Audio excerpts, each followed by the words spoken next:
This week, Coca-Cola made headlines, not for a new flavor, but for taking a bold political stand. The Atlanta-based giant broke its silence on voting rights, releasing a statement that instantly polarized the nation. With elections looming and pressure mounting, Coca-Cola's leadership debated the risks of taking sides. Ultimately, they chose to publicly oppose controversial voting legislation, betting that standing for democratic principles outweighed the risk of backlash. This wasn't just about soda. It was about the company's values and its place in American society.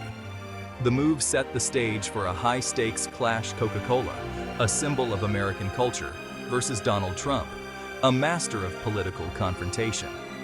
As soon as the statement went public, the countdown to conflict began. The company's gamble history would favor those who speak up.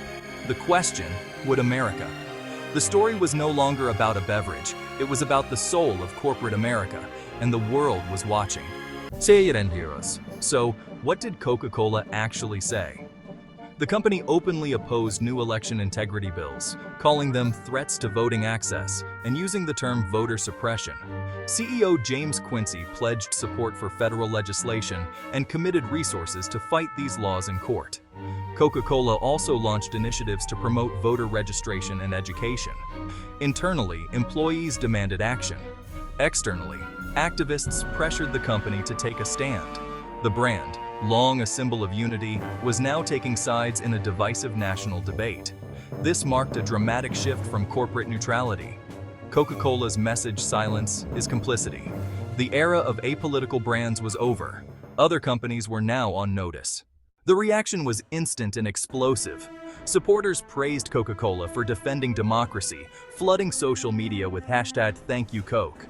Critics, meanwhile, accused the company of caving to woke pressure and launched #Boycott Coca-Cola. Videos of people dumping Coke products went viral. News outlets debated the move, with some hailing the CEO as courageous and others calling it corporate overreach. The debate quickly became a culture war, with Coca-Cola at the center. The company's stand pleased some, enraged others, and forced Americans to pick a side. In today's hyper-partisan climate, even a soda brand can become a political lightning rod. The stakes for corporate activism had never been higher. The backlash was fierce, and it was just beginning. All eyes turned to one man: Donald Trump. Trump wasted no time responding. On Truth Social, he blasted Coca-Cola for woke cancel culture and called for a nationwide boycott. He urged his supporters to stop buying Coke products, framing the company's stance as an attack on American values.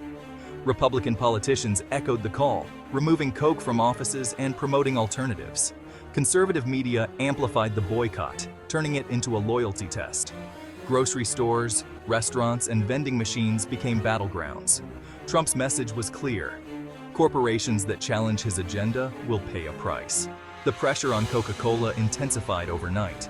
The boycott became a symbol of the broader fight over the role of business in politics. For Trump, it was a show of strength. For Coca-Cola, it was a test of resolve. The culture war had a new front, and a familiar face leading the charge.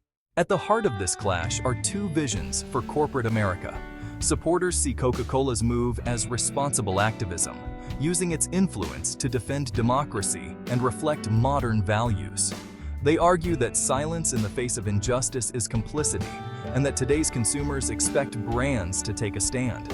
For them, this is the evolution of corporate responsibility. Opponents, led by Trump, call it woke capitalism, an abuse of corporate power to push a political agenda. They argue companies should focus on business, not politics, and accuse Coca-Cola of alienating millions. The term voter suppression is seen as a smear, and the boycott as a necessary pushback. The battle is about more than soda. It's about who gets to shape American values. The boardroom is now a political arena, and neutrality is no longer an option. Coca-Cola frames its stance as civic duty, claiming a responsibility to speak out on issues affecting its community. The company insists its position is non-partisan, about access, not party. Critics, however, accuse Coca-Cola of hypocrisy, pointing to its silence on human rights abuses abroad. Trump's argument is populist.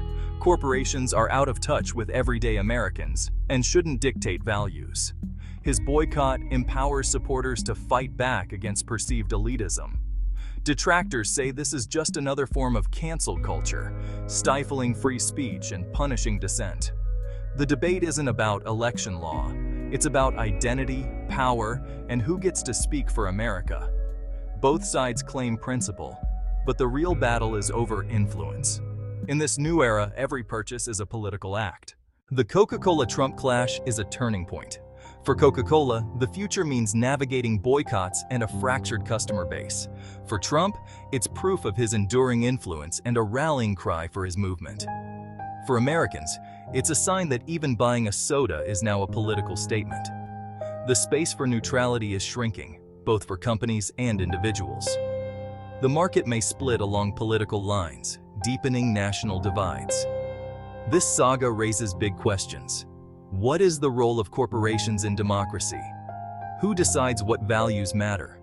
The answers aren't simple, but one thing is clear. The relationship between business and politics has changed forever, and the aftertaste of this conflict will linger for years to come.